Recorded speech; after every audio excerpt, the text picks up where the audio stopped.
tratar de desvincularnos un ratito de la actualidad, del estado de cosas que tenemos en este 2023 e irnos bien atrás en el tiempo, donde no existía ni siquiera los autos, ¿no? Todo era cuestión de carruajes y caballos y madera y hierro, y no había energía eléctrica tampoco, ¿no? ¿Cómo se hacía para vivir en aquel entonces? Hola.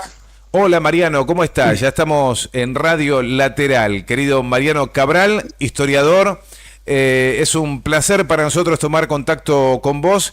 Esta es tu casa, Radio Lateral, haciendo este programa que se llama Con Fundamento Criollo, programa diario y que hemos iniciado ya un 17 de octubre de 2022. Un momento muy especial para convocarte debido a este 20 de junio, Día del General Manuel Belgrano. Para nosotros es un placer. Bienvenido. ¿Cómo estás, Mariano? Gracias, Sergio. Muchísimas gracias. Mira, tengo un poco de eco, no sé si podré... Ahí está. Perfecto. ¿Mejoró? Gracias. Te agradezco muchísimo la invitación y es un gusto para mí realmente estar en tu programa. Y bueno, nada, acá dispuestos a conversar sobre Belgrano, sobre la creación de nuestra bandera y bueno, lo que te parezca relevante de este tema, que me parece que es muy importante para todos pensarlo desde nuestro presente, ¿no? Pensarlo no solamente como un hecho histórico, sino qué es lo que nos dice de nuestro presente. Claro, bajarlo un ratito del bronce a Manuel Belgrano y humanizarlo para entender. Antes quería contarle a la audiencia que me ocurrió algo muy curioso, ¿no? Buscando o leyendo, ¿no? Mariano Cabral, me encuentro con que es homónimo al secretario privado de la presidenta de la presidenta de Corazones, sí, ¿no? Así es. Cristina Fernández, y después descubro, pero no es. Es otro Mariano Cabral. ¿Te habrá pasado, Mariano, que te confunden? Mira, me pasó una cosa muy curiosa. En el momento en que lo nombraron al secretario privado de Cristina, era todavía en el gobierno de Cristina, del segundo gobierno de Cristina Kirchner. Una mañana me despierto muy temprano, diría 5:30 de la mañana, con llamados y llamados y llamados de gente felicitándome por el nombramiento como secretario privado de Cristina. Y esto, sí, y esto ocurría porque Clarín había publicado esa mañana que era yo. Wow. Es decir, hacía toda una referencia a una persona que era yo. Y después incluso acompañaron una foto mía en su diario y demás. Y me parece que eso tiene, ya que me permitís contar esta anécdota, me parece que tiene dos patas, ¿no? Por un lado, una cosa cómica, si se quiere, extraña, extravagante, que me pasó de que me dijeran, sos vos, no soy yo, y gente que incluso no me creía, tiempo después me han llamado a pedirme favores y yo tener que explicar que de ninguna manera yo tenía ningún acceso como el que se suponía. Y personas que me conocen que no terminaban de creerme que era cierto lo que yo le estaba diciendo. Es decir, que era cierto que no era cierto que yo era el... Claro. Y eso me habla del poder de los medios de comunicación, ¿no? Lo había dicho Clarín. Entonces para mucha gente era falso. Alguien alguna vez publicó en internet, y está seguramente todavía por ahí, una nota. Yo no sé quién lo publicó, pero una nota comentando todo este episodio que yo te cuento. Si buscas un poco, la podés llegar a encontrar. No me acuerdo el medio, nada, pero era muy gracioso porque hablaba sobre este error de Clarín. Y eso por un lado, ¿no? La anécdota personal. Pero por otro lado, cómo se construye una noticia, ¿no? ¿Cómo? Porque a mí me pasó de tener que decir, no, pero lo que pasa es que Clarín miente, ¿me entendés? Tener que explicar, pero ¿cómo? Si lo dijo Clarín, bueno, pero Clarín miente. Claro. ¿Y cómo habían construido la noticia ellos? Ellos tenían un nombre y googlearon, y se encontraron 3 Mariano Cabral en Google. Uno era un baterista, otro era una persona menos vinculada al PRO, y otro era yo, que soy un militante peronista, que hacía formación política de militantes peronistas, que tenía, si se quiere, una trayectoria militante. Y a ellos les pareció que indudablemente Cristina tenía que elegir permíteme que lo diga de esta manera, ¿no? Que también la usa Cristina, tenía que elegir un cuca, digamos, ¿no? O sea, el perfil era ese, ¿no? Entonces, a ellos les pareció que indudablemente tenía que ser yo, no tenían ningún dato al respecto, pero lanzaron la bola. Y vos fíjate qué cosa curiosa, yo no estoy seguro, pero creo que finalmente la persona es el baterista. Porque es músico. Sí, me parece que de esos 3 perfiles que te cuento es el baterista. No estoy seguro, pero me parece que sí. Por la duda no lo tiremos, no hagamos lo que hizo Clarín. No, claro, no hago lo mismo, no lo confirmo, pero me parece que es él. Claro, aparte por cosas que leí después, ¿no? Sí. Pero y por alguna vez vi una foto, pero yo en realidad pensaba que era otro, así que tampoco estoy seguro si eso es cierto, perdón. Sí, igual no tengas problema. No tengas problema que no tenemos tanta llegada como el grupo Clarín, ¿no? Apenas nacidos un 17 de octubre. Pero, me parece, Sergio, que es interesante contarle a la gente cómo se construye una noticia en un gran medio de comunicación, ¿no? Es impresionante y asusta cómo te pueden complicar. Sí. Así que bueno, Mariano, volviendo, nos estás recibiendo bien, ¿no? Sí, perfectamente. Bien. Yo escucho bien. Ajá.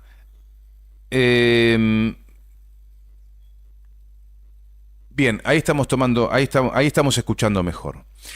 Bueno, quería pasar ahora, si es posible, o dentro de lo posible, que nos ayudes a establecer esta suerte de juego. Es muy difícil para nosotros, hombres yo soy del 75, estamos en un ritmo de vida y una vorágine donde la tecnología y todo nos lleva a un ritmo de vida que es imposible para nosotros situarnos en el entorno y la atmósfera que vivía Manuel Belgrano y los patriotas, los argentinos que estaban en aquellos años. ¿Cómo entender la época de principios del 800? Porque Manuel Belgrano estuvo en las invasiones inglesas, fue un funcionario importante durante esos años, después fue parte de la primera junta.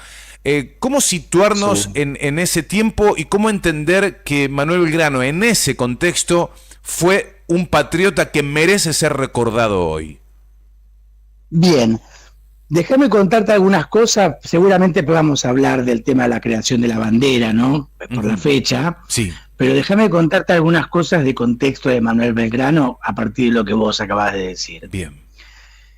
Primero que, como vos dijiste, él fue funcionario antes de la Revolución de Mayo, fue funcionario en tiempos coloniales. Claro. Y estuvo en las invasiones inglesas, ¿no? Él es un intelectual, un hombre que va a formarse a España, hijo de una familia muy acaudalada, de esa pequeña aldea crecida que era la ciudad de Buenos Aires en 1800. Uh-huh. Digo, una pequeña aldea por su ritmo de vida, ¿no? Por el tipo de vida, por la arquitectura misma de la ciudad. Buenos Aires era una ciudad en 1800 donde, excepto unas pocas manzanas alrededor de lo que hoy es la Plaza de Mayo, el resto eran un rancherío. Y la mayoría de los que vivían en esos ranchos eran inquilinos, ni siquiera eran propietarios. O sea que era una ciudad pobre, era una ciudad de gente trabajadora que ni siquiera era dueña del humilde rancho donde vivía. Vos fijate, porque generalmente tenemos de Buenos Aires de 1800 la imagen de las damas patricias, el señor de levita y sombrero, ¿no? Uh-huh. Pero esto era la ciudad de Buenos Aires en 1800. En esa ciudad nace Belgrano, lo mandan a formarse a España, él se forma como abogado y como economista. Tiene una formación privilegiada y además es una persona muy inteligente y adhiere a las ideas iluministas en boga.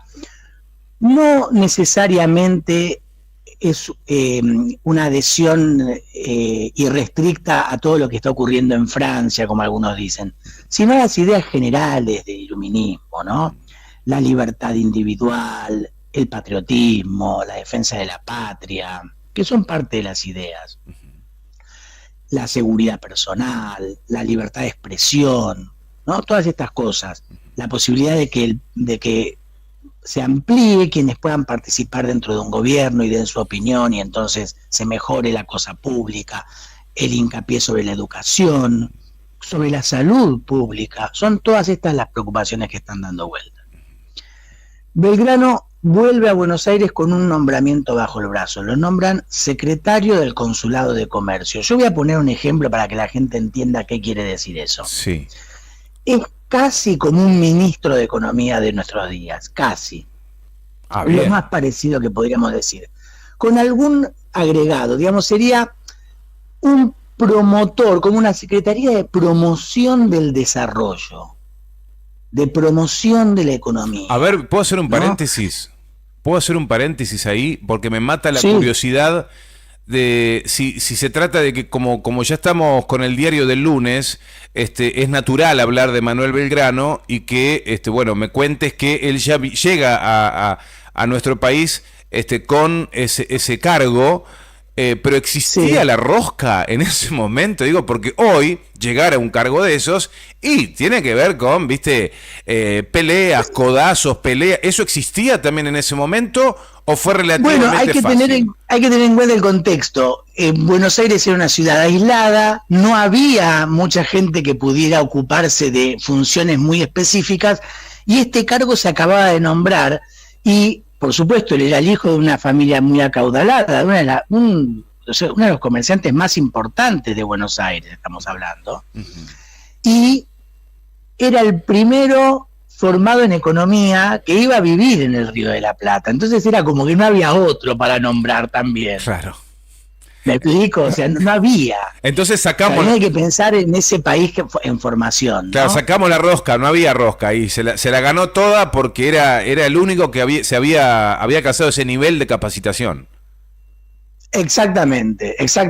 No, yo creo que seguramente con alguien habrá hablado, pero no había otra persona. Es decir, él lo obtuvo porque era el más capaz en ese rango.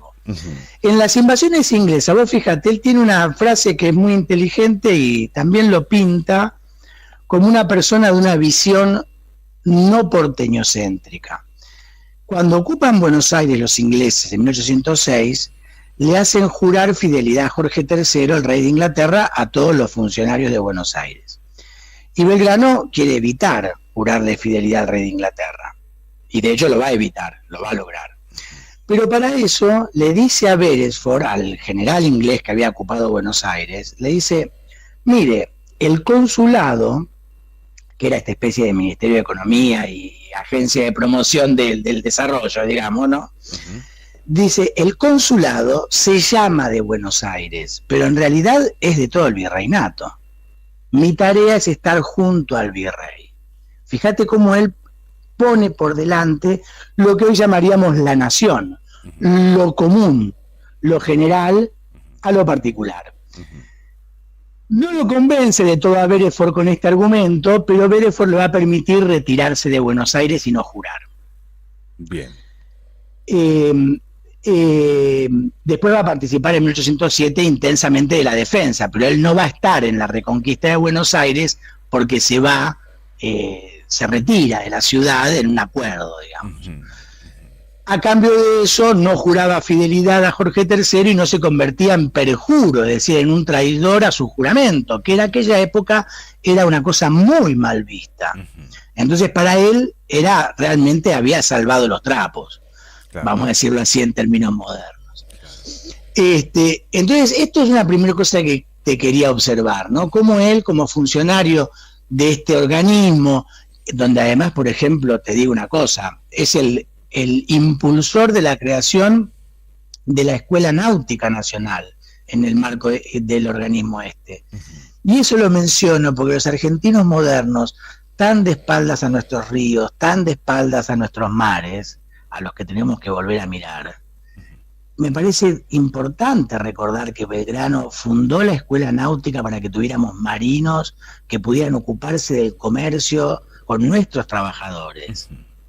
¿no? Ya en aquel momento Belgrano estaba pensando en eso, en esa proyección, que no dependiéramos ni de España, ni de Inglaterra, ni de Francia, que eran los países que hacían el comercio internacional en el Atlántico. Bueno, las invasiones inglesas muy cerca de comercio, sí. No, claro, está muy cerquita las invasiones inglesas, 1806, 1807, muy cerquita de la primera junta y de la Revolución de Mayo. De la primera junta. Exactamente. Entonces decíamos, está en el Consulado de Comercio, pasan las invasiones inglesas, él incluso en sus memorias, él escribe unas memorias muy breves y muy interesantes, Manuel Belgrano, les recomiendo a todos que las lean, la pueden encontrar en Google, que cuenta que en 1807 él conversa con un soldado inglés y le dice, no, yo creo que la independencia es para de acá a 100 años. Y Belgrano lo cuenta diciendo, con un soldado inglés que es prisionero, ¿no?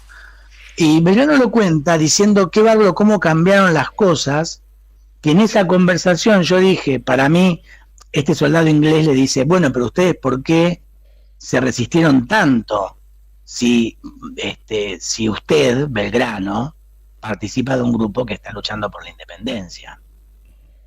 Y entonces Belgrano le va a decir, es que nosotros preferimos el amo viejo o ningún amo, ¿no? Es decir, no es nuestro plan cambiar de amo cuando pensamos en la independencia. Preferimos el amo viejo o ningún amo. O cambiar de collar, como dice Jauretche, ¿no? Exactamente. No se trata de cambiar de collar, sino dejar de ser perro. Eso no es como dice Jauretche. Y exactamente eso es lo que está planteando Belgrano. Claro. Entonces, él comenta en esas memorias, bueno, cómo cambiaron las cosas después de las invasiones, que en 3 años lo que yo pensé que iba a ocurrir en 100 ya había ocurrido. Y entonces él va a ser secretario de esa junta de gobierno autónoma que se arma en 1810, es decir, va a tener un cargo muy importante, va a ser uno de los miembros del gobierno, y como tal va a ir a una campaña militar, que es la campaña al Paraguay. Porque Paraguay es una provincia dentro de aquel virreinato que no reconocía la junta que se había creado en Buenos Aires. Lo mismo había pasado con Córdoba y ya habían mandado una campaña hacia Córdoba que había sido exitosa. Pasa lo mismo con Paraguay, lo mandan a Belgrano. No, o sea, es importante, yo sé, sobre todo que estoy hablando con una radio misionera, que en aquel momento Belgrano va a Misiones, pasa 2 veces por Candelaria, ¿no? Cuando está de ida hacia Paraguay y cuando está de regreso. Él va a tener 2 derrotas allí en Paraguay, pero digo, me quiero concentrar sobre todo en lo que pasa después de esa campaña. Después de esa campaña, donde él pierde, pero va a quedar con buenos lazos con los patriotas paraguayos, él va a empezar a bordear el río Uruguay hacia el sur, volviendo hacia Buenos Aires para apoyar el levantamiento en la banda oriental. Fíjate cómo Belgrano se mueve rápidamente viendo dónde es necesario, porque ya esta segunda acción, él se anticipa a las órdenes que va a recibir. Va a recibir después órdenes coincidentes con esto, pero él ya empezó el movimiento antes.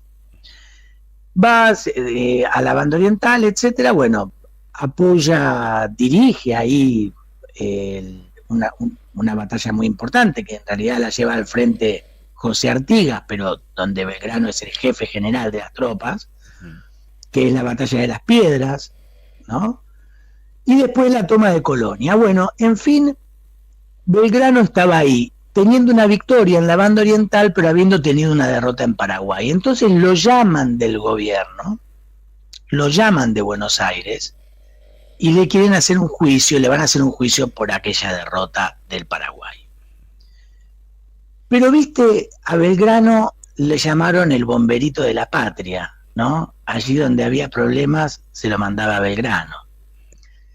Y eso yo creo que empieza justamente en ese momento, cuando lo llaman de Buenos Aires y lo están queriendo enjuiciar, y Buenos Aires tiene problemas para defender el río Paraná, y entonces lo van a mandar a Belgrano a formar esas baterías en el río Paraná, ahí en las proximidades de un pueblito que era Rosario, un caserío, y allí él por primera vez va a enarbolar pabellón argentino, ¿no? El pabellón celeste y blanco. Estamos hablando de 1812 aproximadamente, ¿no?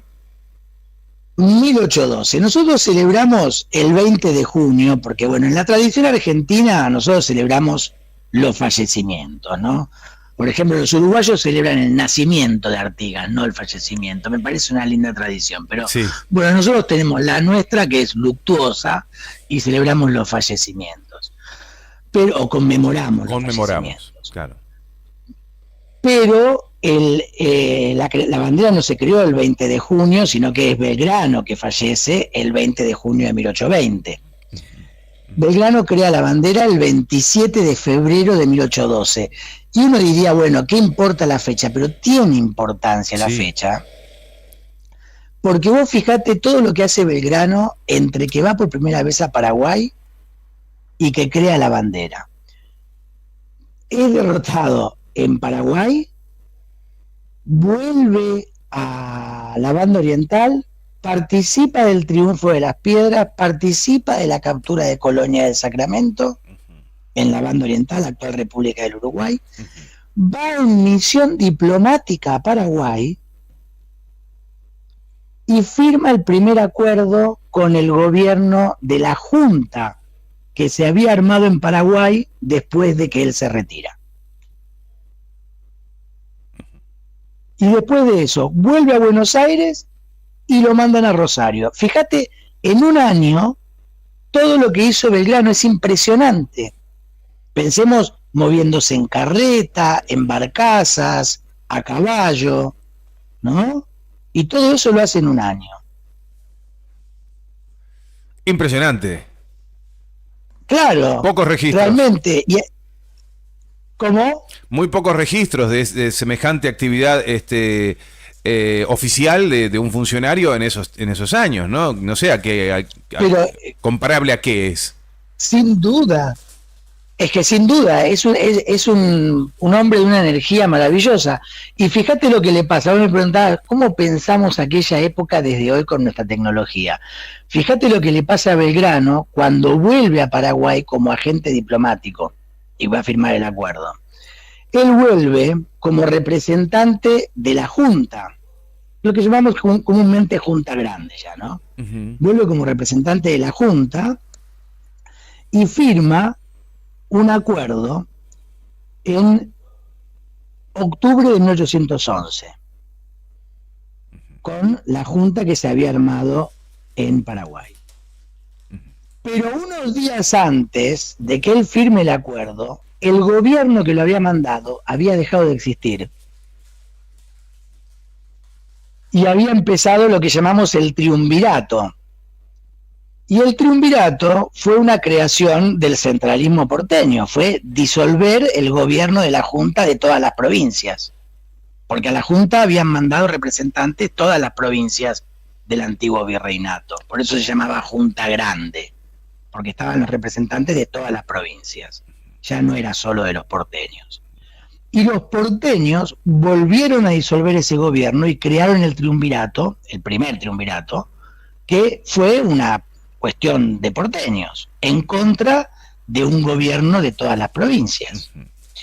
Y Belgrano venía con poder de la Junta, firma un acuerdo, y cuando lo firma, a los pocos días se entera que el gobierno que lo mandó ya no existe.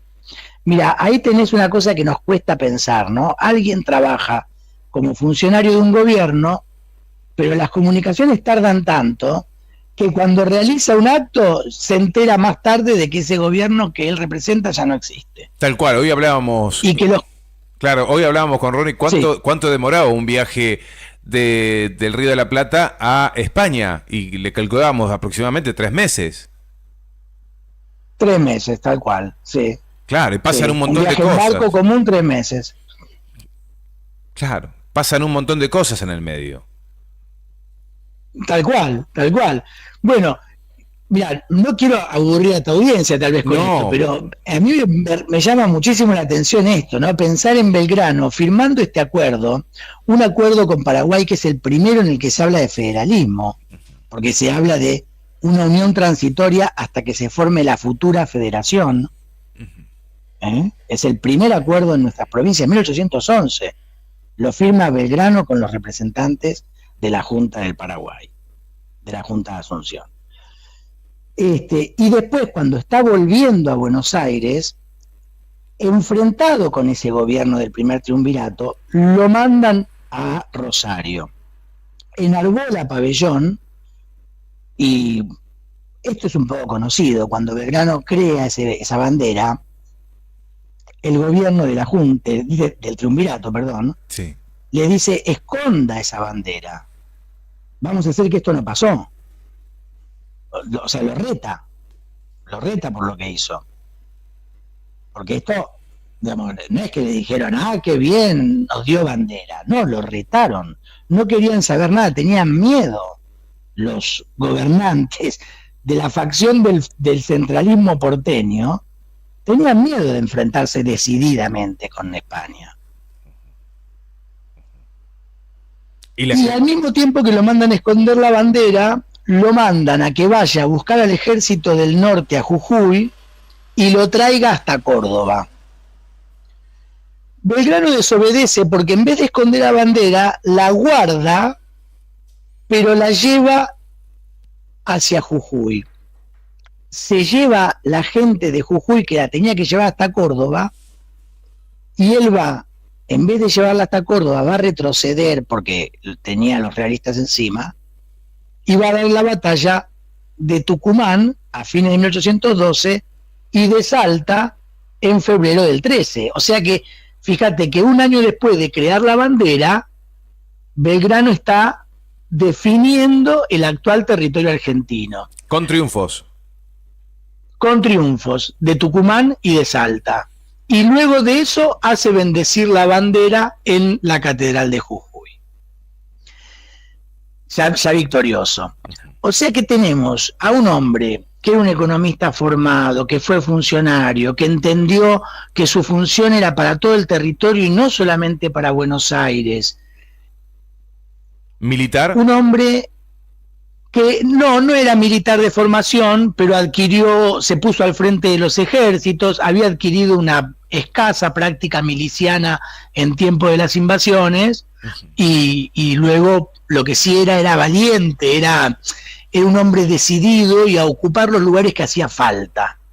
Y termina siendo un general muy respetado por su tropa, incluso su tropa de carrera, su tropa militar de carrera, los que lo secundaban, lo respetaban mucho porque era un tipo con determinaciones importantes, lógicas, que se podía poner en la mentalidad de lo que estaba haciendo. Mariano, él acepta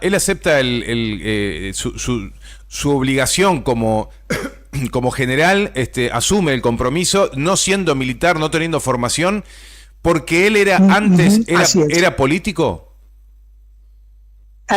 Absolutamente. Él lo que era un político. Exactamente, lo dijiste, Sergio, con la palabra justa. Él era un político. Él era un tipo formado, que se había preocupado por los intereses de su país, que participaba activamente en la vida pública, que se puso al frente de tareas que le quedaban enormes y las cumplió correctamente. Todas esas actitudes que definen a un político. Eso es lo que es un político. ¿Cuáles fueron sus puntos de apoyo, Mariano? ¿Llegó a tener conversaciones con el general San Martín? Hay una película donde lo muestran a Pablo Rago, sí, y Pablo Echarri conversando, haciendo justamente general San Martín de Belgrano, y nos muestran que conversaron entre ellos. Hubo encuentros, eran aliados, digamos, se sentían en sintonía con el proyecto que ambos estaban enarbolando. Absolutamente, absolutamente.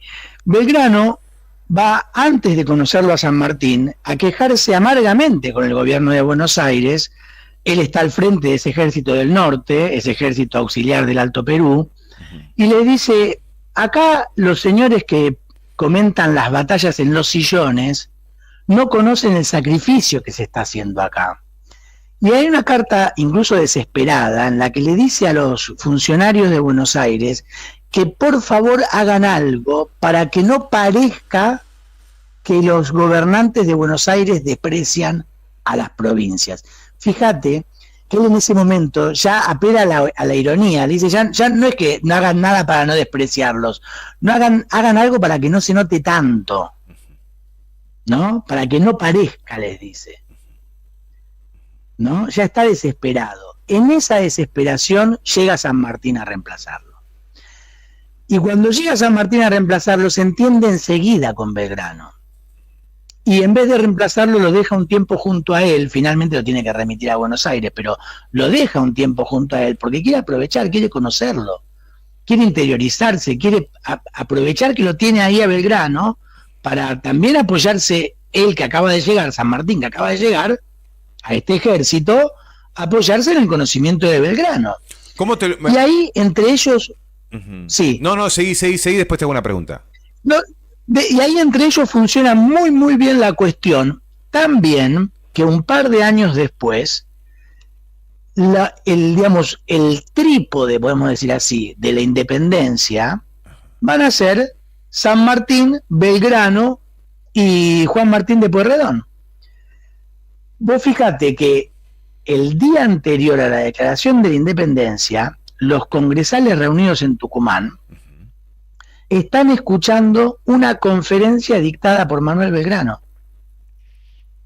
¿Y qué les está diciendo Belgrano? Les está diciendo, señores, tenemos que declarar la independencia, nuestra patria es América, y tenemos que poner un rey inca. ¿Por qué un rey? Porque eso nos va a dar la unidad.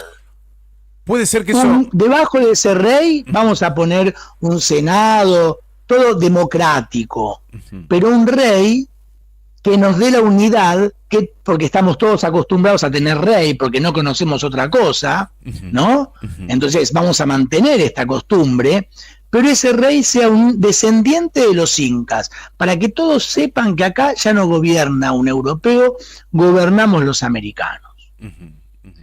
Y esa conferencia en favor de un rey inca, en favor de la unidad de América, él la dicta el día anterior a la declaración de independencia.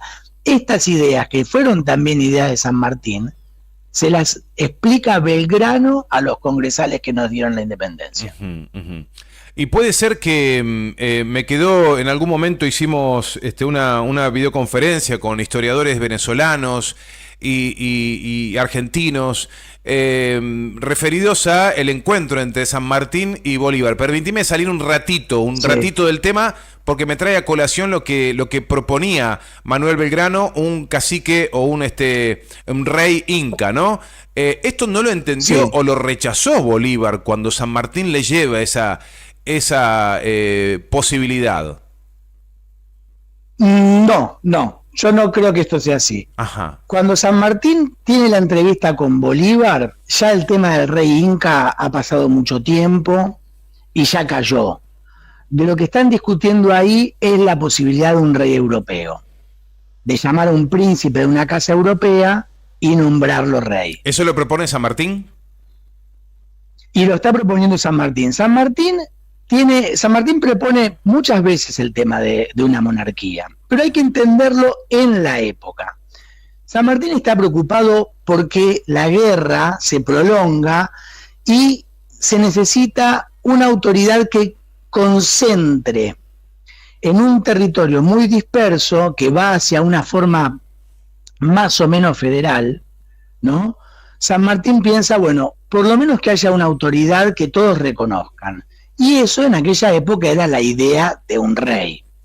Ahora, San Martín, vos fíjate, él se crió en España. Vos pensás que San Martín llegó en 1812 a Buenos Aires y se había ido a los 4 años. Y en 1812 San Martín tenía 30 y pico de años. Pues joder, que hablaba gallego, ¿no? Hablaba gallego, San Martín. Hablaba gallego, tocaba guitarra, era un español hecho y derecho, completamente formado, un militar de carrera excepcional. No, fue una carrera realmente muy buena en España, militar. Mariano, te hacía esa pregunta porque en este conversatorio que hemos tenido a principios, en febrero, quedó la sensación de como que Bolívar se espantó de la locura de la propuesta de San Martín. ¿Cómo estamos haciendo todo este esfuerzo en el Cono Sur? Y me proponés que entreguemos todo a un emperador y como que queda en el aire la sensación de que no, que Bolívar fue más hispanoamericano, pensó más en los nativos de acá que San Martín. Y me quedó ahí doliendo un poco la muela, ¿no? Diciendo... No, yo creo, déjame, Sergio, comentarte esto de San Martín, por eso te decía, San Martín era español y todo esto, sin embargo, vos fíjate la claridad con que él mira un problema. Cuando están discutiendo el Congreso de la Independencia en 1816, él manda a su representante, él era gobernador de Cuyo, estaba organizando el Ejército de los Andes, ¿verdad? Manda a su representante, que era Godoy Cruz. Hay una famosísima carta de San Martín a Godoy Cruz, donde uno de los temas que se está discutiendo es si federalismo sí o federalismo no. Y San Martín dice: no me hablen de federalismo, me duelen los oídos cuando me habla de federalismo. Fíjate la metáfora que usa, ¿no? Pero no quiere decir que él no entiende el problema esto. Él dice: no me hablen de federalismo porque no tenemos la fuerza institucional para armar una federación. Fíjense, le ponen la carta, fíjese en el norte, en los estados del norte, está hablando de Estados Unidos, con el desarrollo que ellos tienen, porque ellos ya no tenían tanta extensión territorial, tenían mayor desarrollo institucional, tenían otra estructura, más comercio, más desarrollo productivo. Dice, con ese desarrollo los problemas que están teniendo. Con 40 años de independencia ya. Acá va lo importante. Le dice San Martín: si el problema es Buenos Aires, lo que hay que hacer es sacar la capital de Buenos Aires. Hasta hoy estamos discutiendo. ¿Me explico, Sergio? O sea, él no es que no ve el problema. Él disiente con la idea de que la solución sea una federación. Pero no es que él no ve el problema, él lo ve claramente. El problema es que la capital y el puerto es la misma ciudad. Ese es el problema. Entonces saquen la capital del puerto. Bueno, nunca se Entonces era un tipo formado en España, pero que entendió la realidad americana. Yo creo que la entendió y la entendió muy bien. Y la discusión con Bolívar, que en realidad no sé si fue tanto una discusión o San Martín le dijo: a mí me parece tal cosa, y Bolívar le dijo: no, esto de ninguna manera. Y a mí me parece que es un poco así, porque en esa entrevista, sin ninguna duda, a pesar de nuestro queridísimo general San Martín, el gran hombre, la figura descollante, era Simón Bolívar. Recordemos que Simón Bolívar es el americano más importante del siglo XIX, sin ninguna duda. No que lo diga yo, digo a nivel mundial. Es el americano universal del siglo XIX. Entonces nosotros tenemos nuestro San Martín y hacemos muy bien en quererlo y estudiarlo y conocerlo, porque fue un gran patriota y tuvo ideas muy claras, y cuando profundizamos en su figura, como nos pasa con Belgrano, descubrimos cosas que nos enriquecen y que nos aportan al presente. Pero no podemos comernos la curva mitrista de pensar a San Martín en oposición a Bolívar. Eso es un invento de Bartolomé Mitre y tenemos que sacarnos eso de encima, porque es mentira. San Martín pensó que el gran hombre en esa entrevista era Bolívar, y así se dirigió San Martín a Bolívar. San Martín no le llevó ni una idea para imponerle, lo consultó. Pero el gesto de Bolívar, el gesto de Bolívar de recibirlo fue enorme también. Por supuesto, un gran gesto, y lo recibía como quien era San Martín, ni más ni menos que el libertador del Perú, el libertador por lo menos de Lima y de la región central del Perú.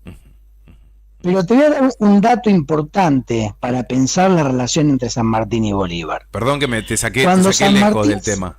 Te saqué lejos. Sí, pero es que es muy importante para nosotros los argentinos pensar en esto. Por eso me quedo también en este tema. Cuando San Martín muere en su casa de Boulogne-sur-Mer, en su cuarto hay 2 retratos de personajes históricos. ¿Quiénes son? Un pequeño busto de Napoleón Bonaparte y un retrato de Simón Bolívar, en su cuarto. Vos fijate con quiénes dormía todas las noches San Martín. ¿Y con un pequeño busto de Napoleón Bonaparte y con un retrato de Simón Bolívar. ¿Pero por qué Napoleón? ¿Por militar? Por la gran revolución francesa, la transformación que había creado Napoleón en Francia, a pesar de haber invadido España, cosa que a San Martín claramente no le había gustado y además había combatido contra la invasión francesa. Él entendió a Napoleón en el contexto francés. Está bien. No español, sino francés. Pensemos que Napoleón fue un tipo que consolidó la Revolución Francesa, consolidó el poder popular dentro de la Revolución Francesa, creó una base social campesina de propietarios de la tierra, le sacó la tierra a buena parte de los terratenientes anteriores.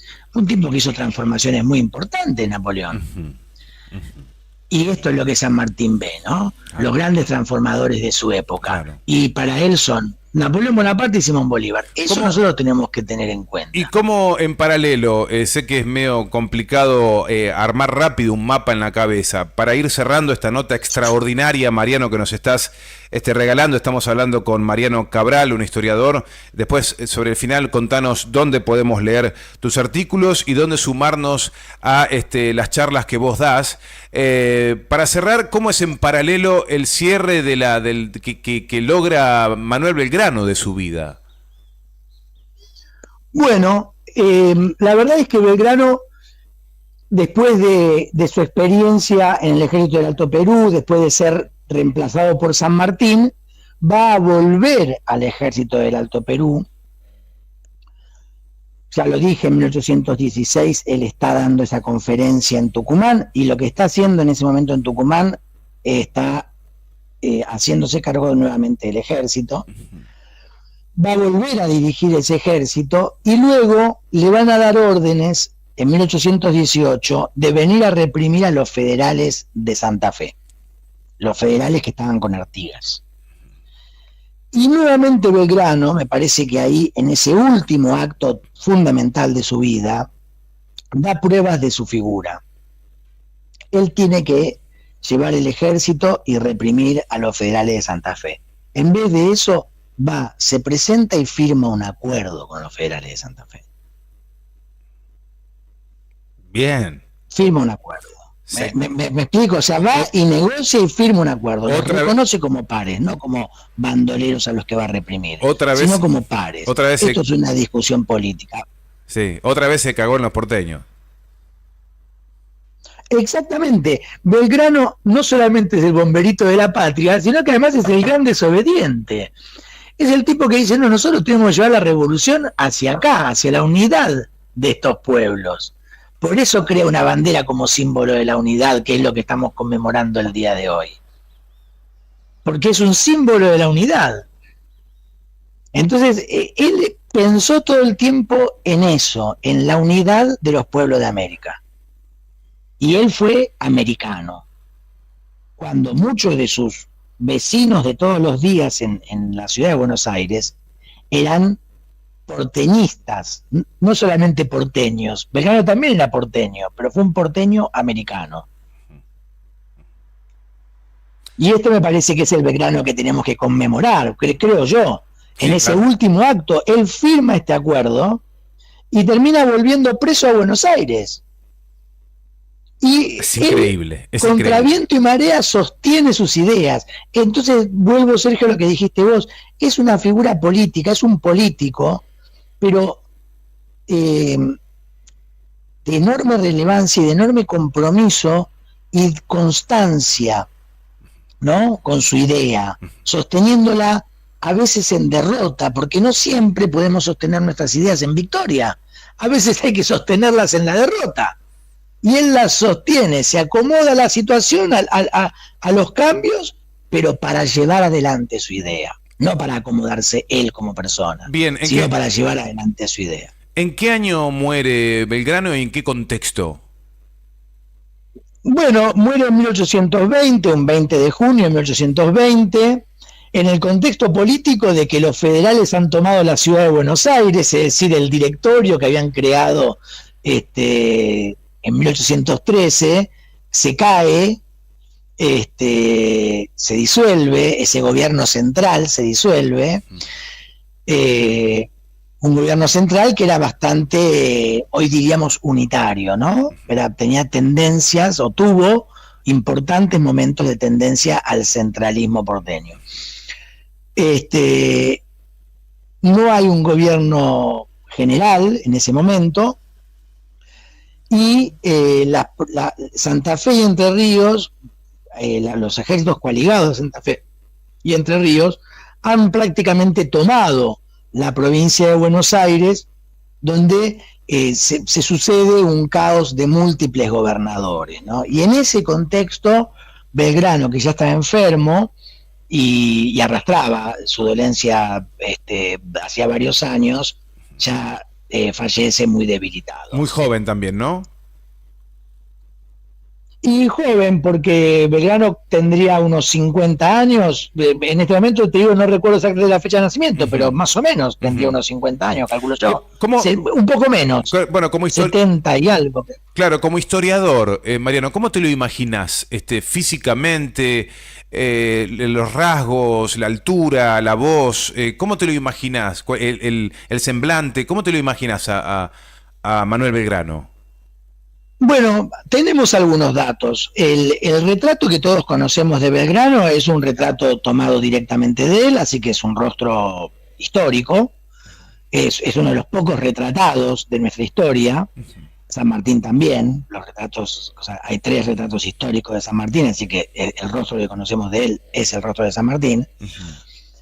Lo que sí, Belgrano, por lo que dicen los testimonios, era un poco más rubio de lo que lo vemos habitualmente en las imágenes, y era un hombre no de enorme estatura, era un hombre entre medio, una estatura media. Algunos han hablado de sus gestos, ¿no? De que sí era muy refinado en sus gestos, en su gestualidad, en su modo de hablar, pero hay que tener en cuenta para esa apreciación que era un porteño educado en Europa, es decir, un hombre de mucho roce y mucho refinamiento social, pero que estaba viviendo la vida cuartelera de la guerra. Entonces, esos testimonios de Belgrano como un hombre tan refinado, en realidad de lo que nos hablan es de su capacidad de estar en un ámbito que no era el suyo. Porque si hubiera sido Juan José Paso, si hubiera sido, no sé, no quiero ni decir, un Bernardino Rivadavia, hubieran dicho lo mismo, o cosas peores, ¿no? Pero nunca pudieron haber sido, por ejemplo, un Rivadavia porque no se hubiera animado a estar en un contexto cuartelero como en el cual estaba Belgrano. ¿Y qué hace el mitrismo? ¿No? ¿Qué hace el mitrismo de Belgrano? Por último, ya, pues se nos fue la hora. ¿Qué hizo el mitrismo? Se nos fue la hora, bueno. ¿Qué hizo el mitrismo de Belgrano? Y mirá, crea un Belgrano impoluto, un Belgrano campeón de Buenos Aires, crea un Belgrano porteñocéntrico, fíjate, eso me parece lo fundamental, ¿no? Y esa es la imagen que tenemos. Hay dos.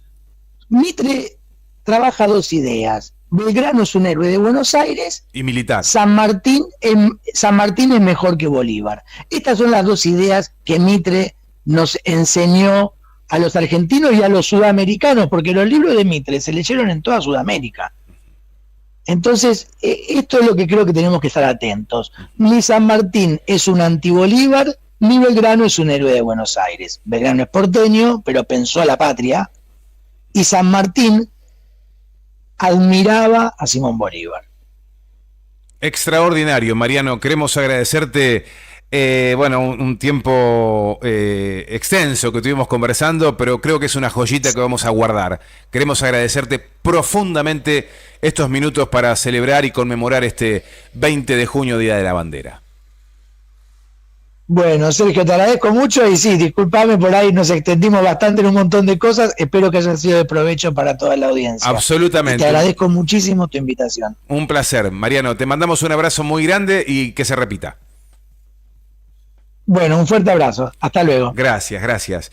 Bueno, estábamos conversando, qué lujo que nos hemos dado, conversar con Mariano Cabral, que lleva adelante Historia y Pensamiento Nacional Latinoamericano, charlas y conferencias que él da. Me olvidé de preguntarle eso, viste, charlamos de tantas cosas, realmente tan interesante, que yo sé que nuestra audiencia sabe valorar la gema que es esta entrevista con Mariano Cabral. Nosotros nos vamos a la música, estamos junto a Ronnie Fuchs haciendo este programa especial por el Día Patrio del Día de la Bandera, 20 de junio, día en el que fallece el general Manuel Belgrano. Música y ya venimos.